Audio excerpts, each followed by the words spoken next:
Welcome to Ian Bagg Bought a House, a show about me, Ian Bagg, buying a house on the Virginia shore. Me and my wife bought it out there. My mother-in-law lives in it. And every week I come to you, we talk about things about buying a house and owning a house. Whether you already own the house or you're hoping to own the house, we teach you. Let me be your guide into making mistakes for you so you don't have to make them. This week, we've got Walter Reyes on the show. He's from a mortgage company called House of Loans. You're going to learn lots about mortgages from him. And meanwhile, Chris and Renee are here, and we're going to talk about my week as it happened. And everybody's looking at me right now. What are you wearing on your head, Ian Bagg? Well, I'm wearing a St. Louis Blues hat because the St. Louis Blues won the Stanley Cup. Your new Stanley Cup champions are the St. Louis Blues. And after the first round, when St. Louis beat Winnipeg, because I always wear a Winnipeg hat as well as some other hats, Chris Pinkerton from the big old from the St. Louis Blues, he works there. He works with the I don't know exactly what it is. He works with radio and TV and all those guys. He's part of the team. You'll be getting a ring. He sent me a hat from them, and he said, Ian, you're now a St. Louis Blues fan. And I said to Chris, I'm not putting this hat on my head until you win the Stanley Cup because I'm not going to be the one that gets jinxed, cursed for the Stanley Cup champion St. Louis Blues. And guess who didn't put that hat on until today?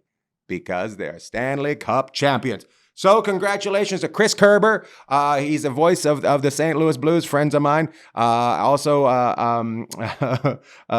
David Perron, player, DP 57. Colton Parenko, good guy as well. All my friends that work for the St. Louis Blues and all my friends in St. Louis, what a great town. Congratulations, you are now Stanley Cup champions. It's time to get Brett Hull into rehab.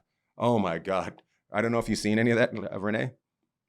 I did not. Sorry, I'm liking people. People are liking? Sarah and Rachel Dix just joined. Rachel Dix, join up. Thank you. Make sure you have your questions for after. Don't bring your questions in. Wait until after we have Walter on. That's when we'll do your questions when I tell you something that I say every house should have. Brett Hull played for the St. Louis Blues and a couple other teams. He is hammered throughout the playoffs. First of all, they have pictures of him putting his finger against the glass, telling the Boston Bruins to fuck off. And then he's drunk on the street waiting for the parade. He's just walking down in a pair of shorts and a dress shirt and a pair of slip-on shoes, yelling out when's the parade start. And then they have him singing Gloria at the parade downtown. It's just a mess. It's so sad. It's so funny, but at the same time, you're like, oh, that's what just before rehab looks like. So a lot of fun. So I hope he dries out. And guess who else won? Something. The Raptors. The Raptors. That's right. I don't give a shit about basketball, but I enjoy it when Canadians get a bunch of people from different countries to come to Canada and win the championship. It was one of the best days to be a Canadian ever. We are now champions of America. I can't wait until the Toronto Raptors go to the White House to tell. Do they get to go to the White House? I don't know. That's a good question. That would be great. He'd flip out. This is why we need a wall. We need a wall. The Canadians are coming down here with their Americans and Europeans and winning the championships. And somebody got shot. Oh, somebody got shot in Canada. 4 people got shot. That's right. Because it would only because of exchange, it would only been 2 people, but because it was in Canada, it was 4. Only with 2 bullets, though. Not a lot of people know that. Canadians are very orderly. They lined up and were shot. They were shot in a succession. Yeah, it was weird. It was just suddenly there was a shooting in Canada. Did the term 2 birds with 1 stone come from Canada? Yes, it did. And also it was 2 ducks with 1 stone. That's how we started up there because we don't have birds. We have ducks. We got a lot of ducks. Get your ducks in a row. John Preston Monaghan said that the Raptors should not be allowed to go. Oh, that's because he's a racist. And we're kind of joking and we're kind of not. Oh, yes. JP. I was in Omaha this week. World Series of college baseball was going on. And it was pretty exciting. All the teams were there. My shows still did fairly well. Sometimes when a big thing like that's going on in town, it can affect your numbers, but people still showed up. So I want to thank the people of Omaha for coming out and having a good time with me. We had such a good time. There was a guy there that played college football, and he won the Heisman. His name, Crouch. He played for the University of Nebraska at some point within the last 15 years, and he was sitting up front. He now sells playground equipment.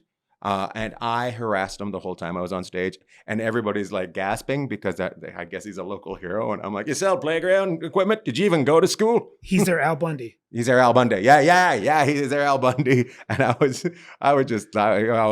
he had a good time, but I was laying into him. But at the end of the day, can you imagine winning the Heisman Trophy? Like any sort of trophy like that? What's the rest of life like if you don't play in the NFL?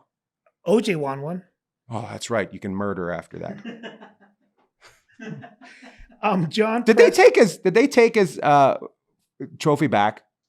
No, I think Reggie Bush is the only one. He gave his back. I thought Goldman ended up getting it in a lawsuit or something. Oh, they won it in a lawsuit? Yeah. Well, that's worth a trade for a son. John Preston said that they could go see Wimpy Man Trudeau. Wimpy Man Trudeau. Oh, nice. Wimpy Man Trudeau. You mean gorgeous Johnny Trudeau? That's right. Justin Trudeau. My friends in Canada are losing their shit right now because they've introduced, he wants people to use box water, not bottled water. And Canadians are, you can't do that. It comes in bottles. It doesn't come in boxes. What the fuck are you talking about? It's really funny. And people are just filling up boxes with water and like, is this how you want us to do it? And they're just drugging it. It's really funny. That's like the fucking paper straws. Do you hate paper straws? Why? 10 minutes in, it falls apart. How long does it take you to drink a soda, you pansy? How long do you have lunch for? How homophobic are you that you can't suck on a straw real quick and get it done? Lunch is roughly 20, 30 minutes. Well, that shit falls apart through the middle of the Get 2 straws. Now you're being wasteful. No, you're not. They dissolve. Bring back plastic. No. It kills the tortoises. Then what about the plastic cups at Do you know why? Starbucks? Do you know why straws kill tortoises? Why? Because they do cocaine. But and all of a sudden you got really fast tortoises. Screws up the environment. Oh my goodness. I need to talk about one thing. So Sunday, how much time am I in? We are at. Oh my goodness! You're 8 minutes in. 8 minutes in. Okay, I got. So we're gonna we'll go to Walter in about 3 to 5 minutes. Okay. So Sunday night, I went to the gym and some guy like parked beside me and pushed. He had his car over the line and so I was trapped inside the parking spot. Do you know what I'm talking about? Yeah. So I had to crawl through my door or open my door and get a dent on my door because it was that close and slide in. So I had to crawl through. And when I pulled out, I took a picture of the car and I was annoyed. So I Googled the TCP number on it. Do you know what I'm talking about?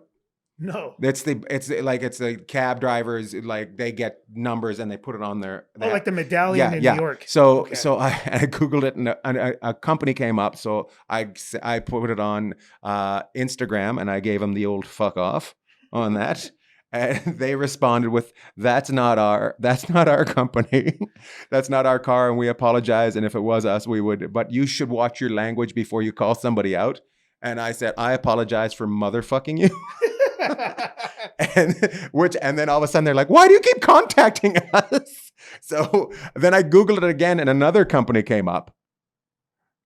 So I motherfucked them and then like, that's not us. So I ended up having to call the company and then it was just some random dude that drives, like I guess he owns one car, right?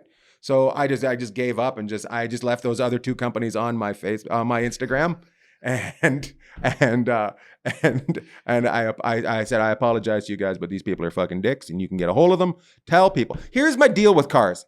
If it's too big to park, it's too big for you to drive. Okay? If you can't park it, you can't drive it. That's fucking the rules right there. It drives me insane. Okay? When you pull into a parking spot and if you get out and you look over and your car's across the line, get in, straighten it back out so the person can, and I'm not talking about if there's nobody around you and you take an extra line. I'm talking if you pull in and somebody's beside you and you park over the line on their fucking car, you get back in the car and you straighten it up, you piece of shit. This is why I agree with Lyft and Uber because it isn't that difficult of a goddamn goddamn job to pick somebody up and drive them someplace. So some guy that it is some mom that's just killing time in between their kid going to fucking school and has the afternoon off can fucking drive an Uber in the afternoon. You don't have to be fucking specially trained for it because this guy can't even park a fucking Yukon. Anyways, what I'm trying to say is love each other. Eric Eugene Crouch, 2001 Heisman Trophy winner. Oh, I thought you were talking about the guy that was driving the car. I thought you were able to Google him that instant. Yeah. Nice guy. Really nice guy. Bought some t-shirts. Wearing the Mini Pearl t-shirts. Love it. Good for them. We'll come back to some things. Now we're gonna go every week we talk about to a new expert. This week I said, hey, who out there deals in mortgages? And actually a stand-up that I know, Walter Reyes, got back to me, said, Ian, I'd love to be on your show and talk about the old mortgages. So Walter, welcome to the show and thanks for coming on. First of all, you don't look when I think of a mortgage officer or a bank mortgage person, I don't think of a guy wearing a brimmed hat and a big beard. So that's cool. First of all,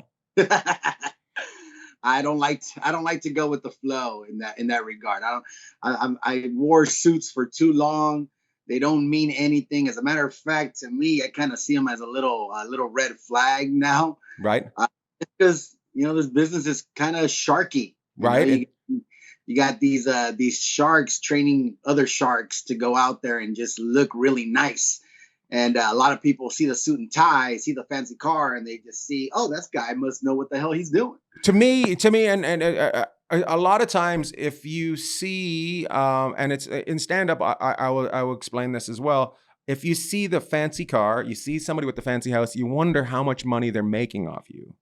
That's what makes it interesting to me, And that's what you should think. Honestly, you should really, in my opinion, you should think that, because there's a lot of, I'm just telling you from firsthand experience, because I started as what's called an inside loan officer. It's like inside sales. So cubicle style, phone ring, answer, the company would do direct mailing and stuff like that. So it was real chill, go to the office, sit there all day, go home. Right. And then now I'm what's known as an outside sales loan officer. So I'm responsible for my own business. I have to go out there and network. And that's where I discovered a lot of the shady shit. Right. So a lot of big things that I try to educate my clients on is really how the business works behind the scenes. Well, help my audience know some things. First of all, what is the number one thing that is lacking on our side when we come to you for a loan? What is somebody that is you see most of the time they don't have that they need to get a mortgage? Well, the first thing a job is, I mean, if we start, you talk about documentation wise or just knowledge? Well, knowledge and documentation. Like somebody shows up in your office and they don't have it, and you see it time and time again in your life, and then they have to go get it, and you have to meet up again. What is that thing? All the pages of your federal tax returns, not just the first page. All right. All the pages of your bank statements or your any liquid asset statements. All the pages. When an underwriter sees on the first page 1 of 5 and you gave me 3 pages because the last 2 were blank, I'm going to have to send you back to go get 4 and 5. It's just every single page needs to be accounted for, especially with federal tax returns, and especially with your liquid assets, nice. What you're using as reserves. So when you bring in the paperwork, all your paperwork means all your paperwork, pages 1 through the end. Nice. Absolutely.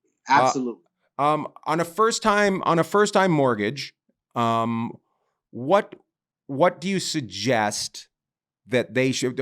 What percentage do you suggest a person should be paying for a home of their net income for a month? What percentage? You mean interest rate? No, not interest rate.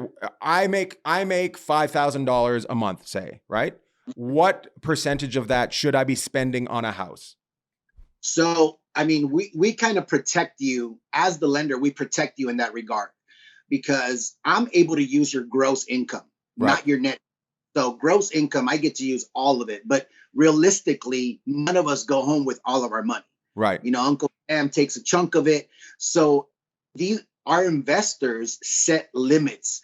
For example, an FHA, government insured loan, has a maximum of 55% debt to income ratio. That means that 55% of that gross income is the max allowed when you add up all your monthly debt, car payments, credit cards, and it's only things that appear on your credit. So cell phone bills aren't going to appear on there.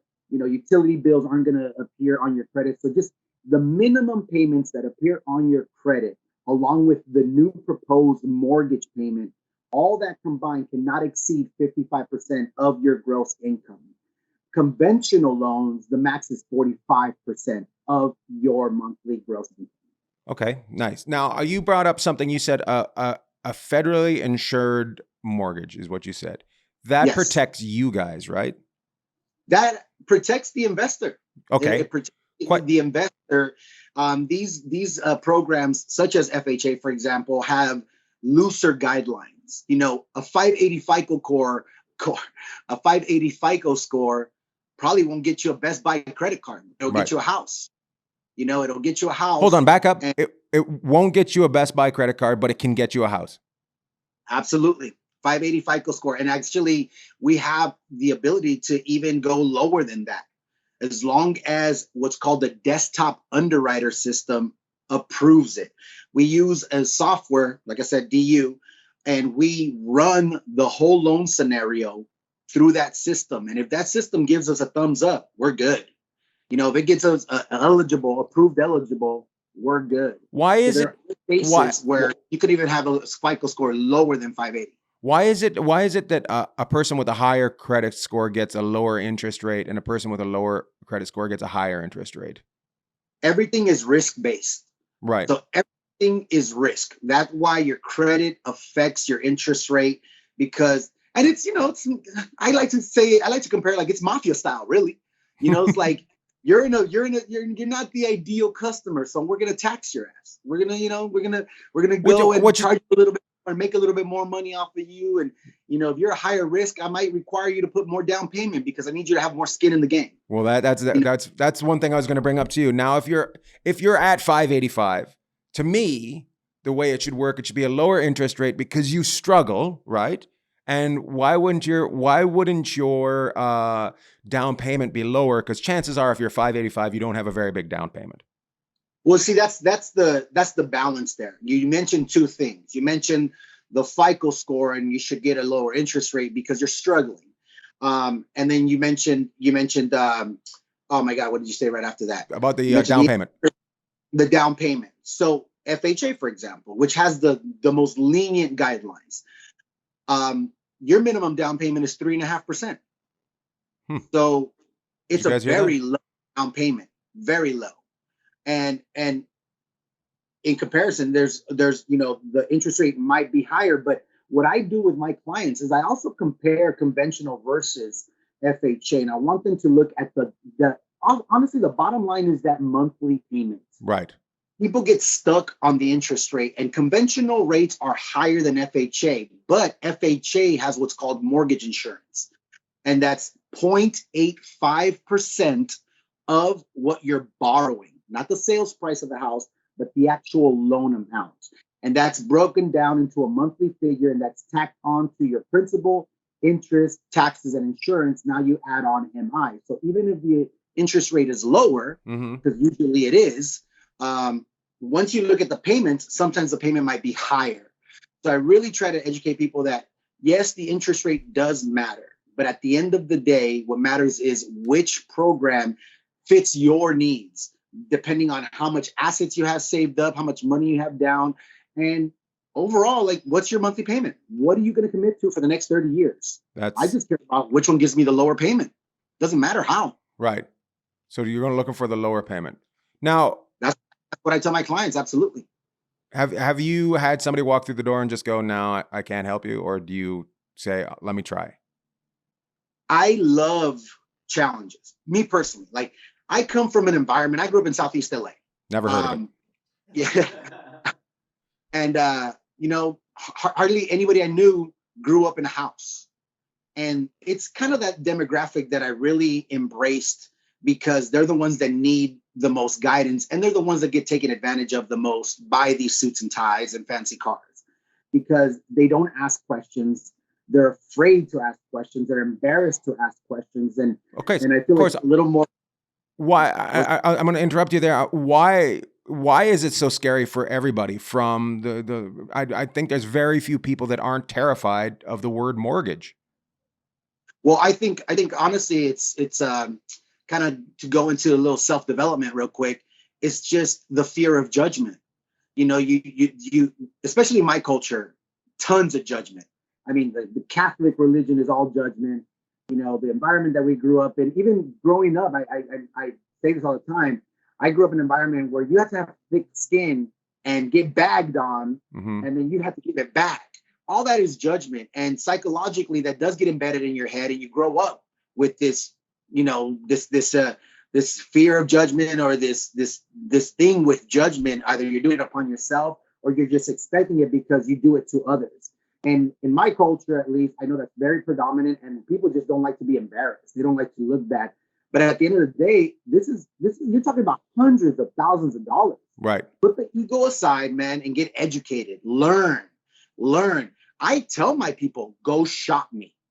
Go at least get another option, because one of the great things that happened during the market crash is that some laws changed and they protected the consumer. And one of the big ones is your ability to have your credit ran 2 or 3 times within a 7 to 14 day window, so that you can shop around, so that you can see who's going to give you the better deal without getting dinged for it. Right. Back in the day, they'd scare you. They tell you like, "Oh, don't let anybody run it, because then your credit's going to go down 20 points and you're not going to qualify anymore." Right. Which was, it was kind of true sometimes. They were kind of Depended true, on but the at the person. same time, they're fearing you into going with them immediately. Absolutely. So Question for you. Question Question for you personally. Not this isn't personally. I don't know why it just said person. How far are you allowed to lend? Are you allowed to lend right across America, or are you only allowed to lend in the Los Angeles area? So there was one time that I held a total of 6 licenses. Uh-huh. So each state requires a license. So you have your NMLS, which is your national. So that allows you now to go get individual licenses with individual states. So at one time, like I said, I was licensed for 6 states. Now I'm only licensed in California. It just wasn't worth it for you to be licensed. Say somebody came to you and said, "I want to borrow in New York and I'd like to go through you." Would you get the license for New York? Or is it even worth it? Or would you try to find a business partner?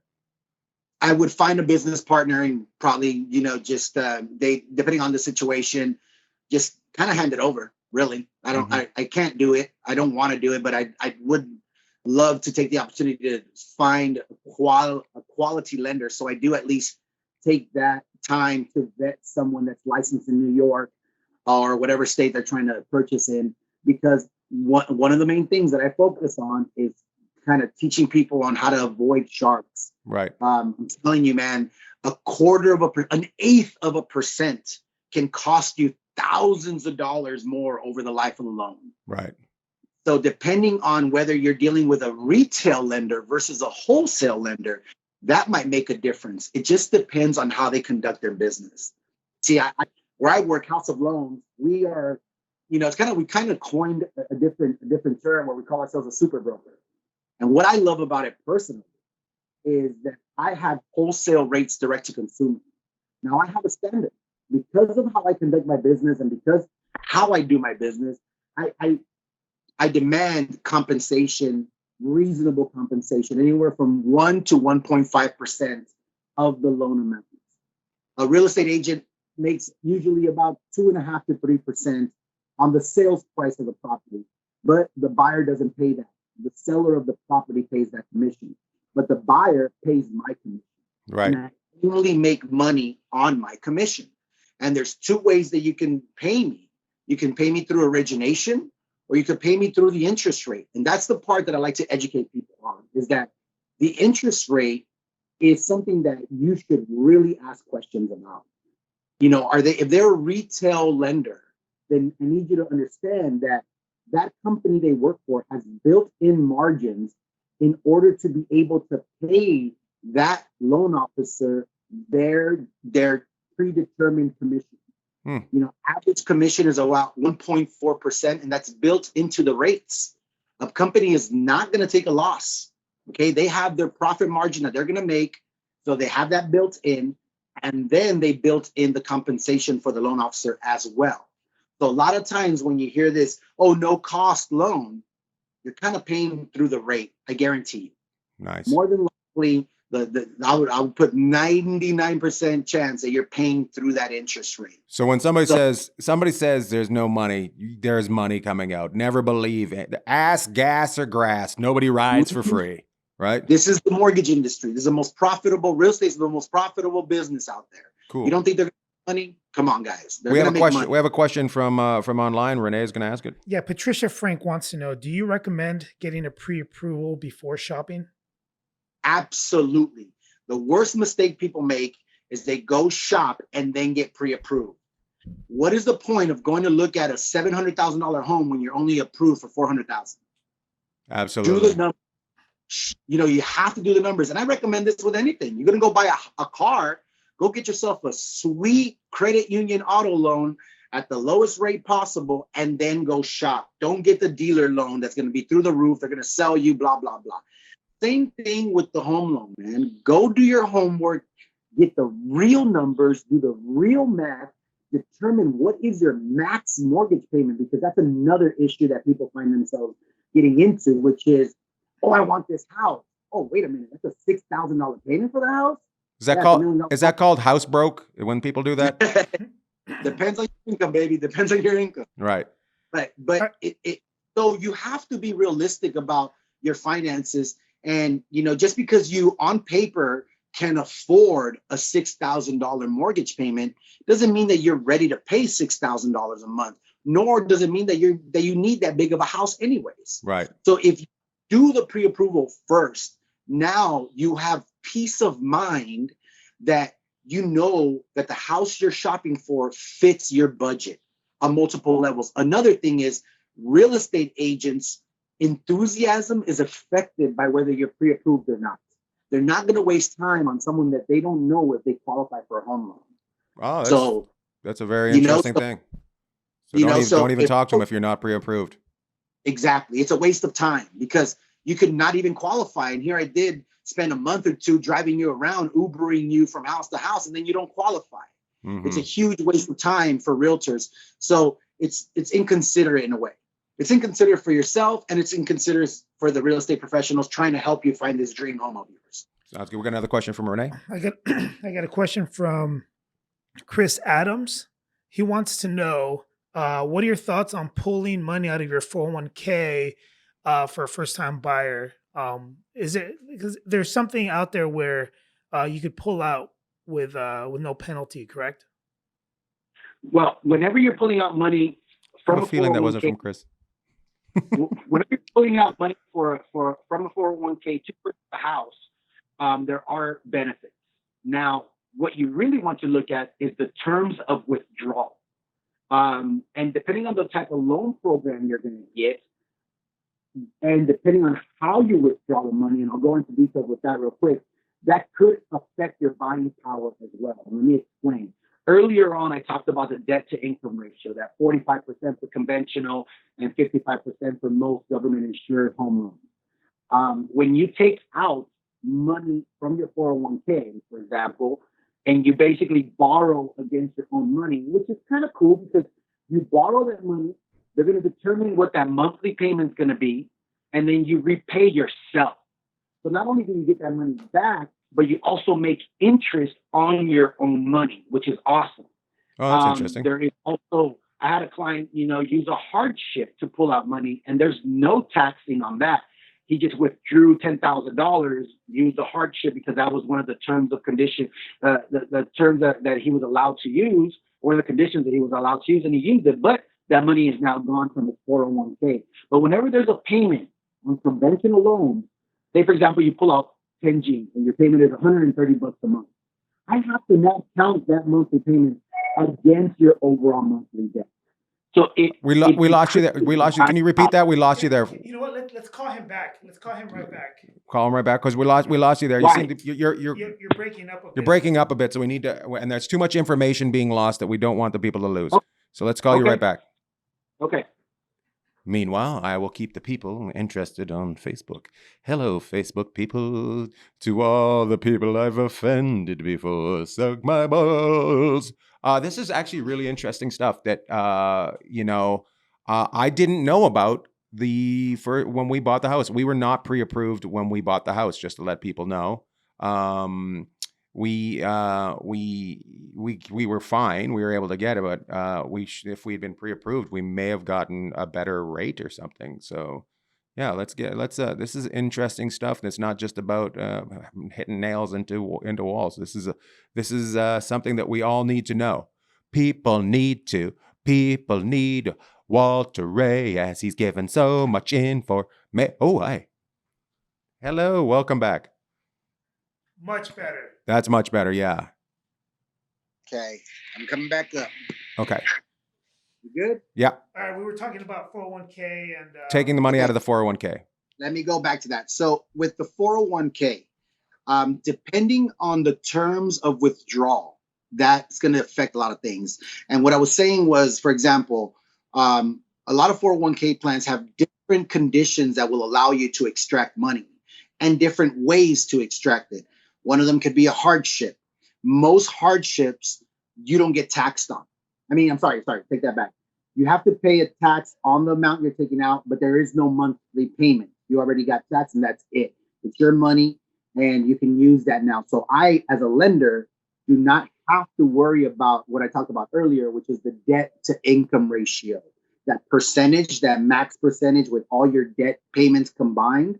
Because, for example, if you borrow against your 401k, there could be a monthly payment that's tacked onto that. And that's kind of like a good thing too. If you have a 401k and you take a loan against your own money, one of the benefits is that you are going to pay yourself back. So you're actually going to make money on borrowing that money because in most cases, there's an interest tacked onto that loan, but you're paying yourself back. It's going back into your 401k. So if you borrow $10,000 at a certain percentage, you're actually going to put in back more than $10,000. 10,000 and whatever percent. Exactly. Now, the bad part is if I'm going to give you a conventional loan, that monthly payment, say, for example, you take out $10,000 and your monthly payment, they determine is going to be $130. I now have to count that $130 monthly payment against your total monthly debt, which can reduce your buying power. It's not going to be a lot, but it will reduce it by a few $1,000s. Right. Now, you take out a hardship, there's no monthly payment and I don't have to worry about it. Now, the same scenario with the loan, with the $130 payment, the great part about that is when it comes to an FHA loan or a government insured loan, I don't have to count that against you. So to answer your question, is it a good idea? And that it just depends on your reality.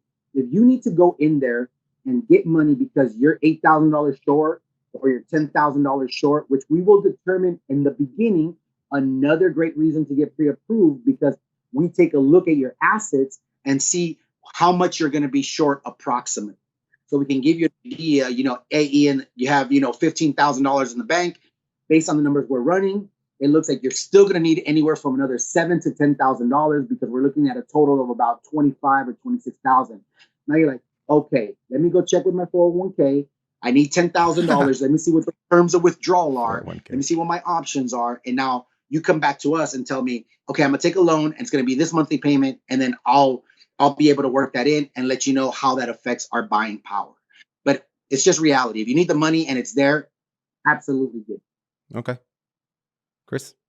We've got another one from Renee. Now, is there a difference as a first time buyer? Is there any different programs for pulling out on the 401k, or is it the same across the board? Just even though I think me personally, I've been doing this, by the way, since 2003. So you look no great. Rookie. I've been doing it for a long time. And I've done processing, account managing, as well as being a lender. It's a loan officer. And the first time home buyer thing, the benefits are very minimal. Most of the time, the benefits lie with your city because there's grants available. But it takes work to go do your homework on the city that you want to go be a part of. A lot of cities have incentives that can help you out with that, with getting a little money as a bonus. Like, we'll help you out with this much. Just don't move or sell for 5 years. And if you reach that time frame, we'll forgive the loan and welcome to Los Alamitos or welcome to Seal Beach or whatever. Yeah, that's my neighborhoods.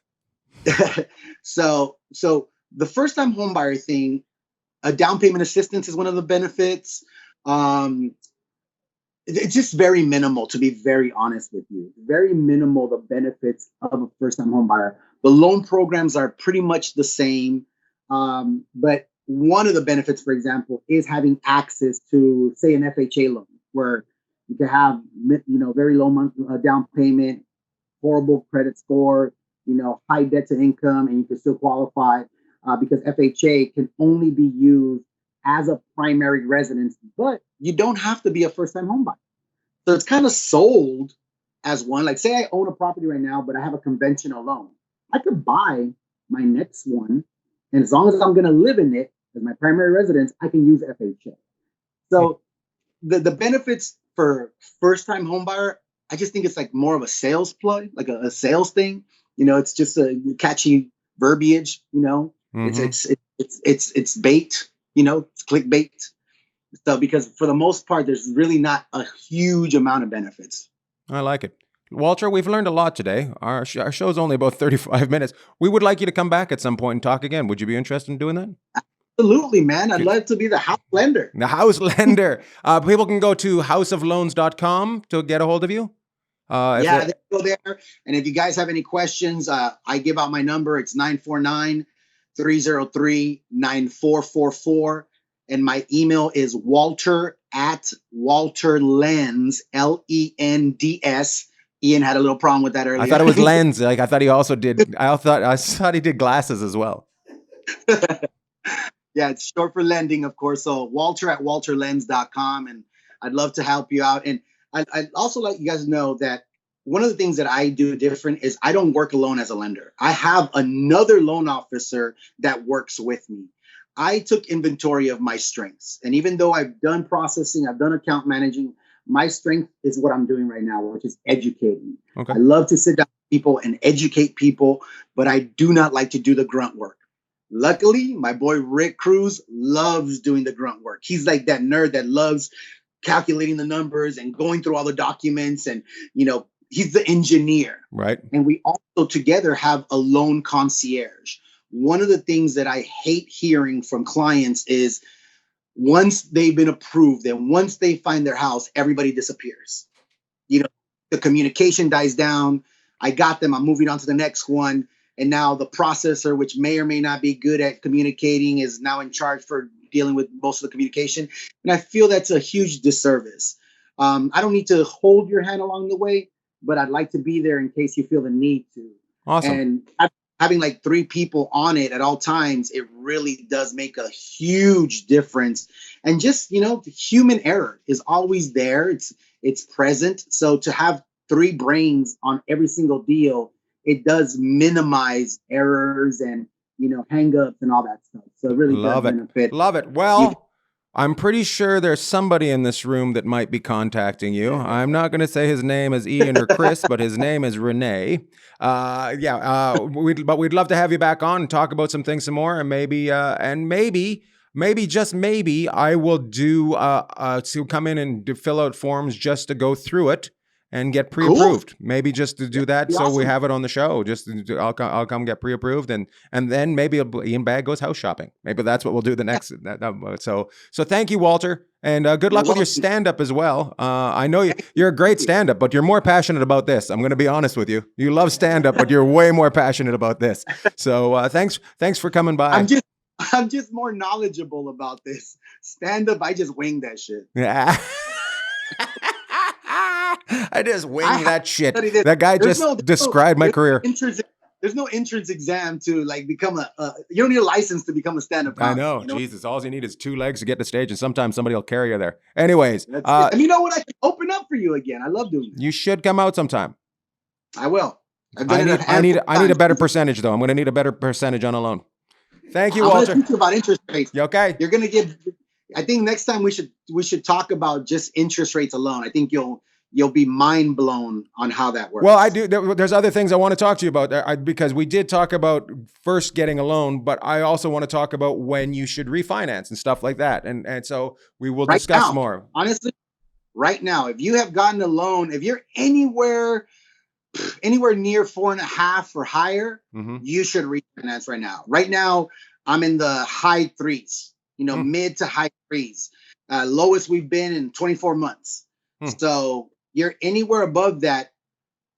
It's just math, man. And I'll do the math for you. And I do real math. Say you have 25 years left and we refinance. Obviously, you're going to go back into a 30-year loan. So we have to take those 5 years you've paid into consideration and make sure that this is a win-win. Right. Like that's worth but some people it's tight and they just need a lower monthly payment and it's worth starting over. Well, we'll So discuss that again. I know we're getting into it. We'll discuss that again. Thank you, Walter. All right, guys. Have a great good day. one. House of Loans. Walter Lenz at walterlenz.com. Yeah. Awesome, guys. That was good. That was a very informational talk, and I think that's the kind of stuff we're looking for on this show. And if you have somebody in your life that is a plumber, that is an insulator, that does floors, that that does decorating, home decor, I want to talk to all the experts in this. I don't even know which camera I'm looking at, so I'm going to need to find a cameraman to talk to because I'm looking all over the place. We went a little bit longer than we usually do, so I'm just going to quickly wrap it up and tell you guys where I am this week. San Diego on Wednesday night. I'm doing a show for the Humane Society of San Diego. It's going to be me. I'm going to be there. Come out. All the money goes to the Humane Society of San Diego. Wednesday night, American Comedy Company. Come see me there, okay? The rest of the weekend, Thursday, Friday, Saturday, I will be in Buffalo, New York, at the Helium Comedy Club. So come see me there. 2 shows Friday, 2 shows Saturday, 1 on Thursday. Come see me there. Next week, I'll be in Pittsburgh at the DVE Comedy Festival. If you're in Pittsburgh, come see me there. Meanwhile, thank you for watching Ian Bagg Bought a House. It's always good to talk to you guys about homes. We all live in them. I don't care who you are. Even if it's just a tent on a street, it's your home. And we need to learn how to do things the right way. Ian Bagg Bought a House. Brought to you by Lowe's. Lowe's! No, it's not brought to you by Lowe's. It's brought to you by my fucking friends, Chris and Renee. Have a good day. Tell me when we're out, Chris. I'll sing to people. My wife told me not to sing anymore. She's like, can you stop singing on that fucking show you do? God damn it. I'm like, girl, you love me because it's true, baby. St. Louis Blues. My hat is off to you. St. Louis Blues.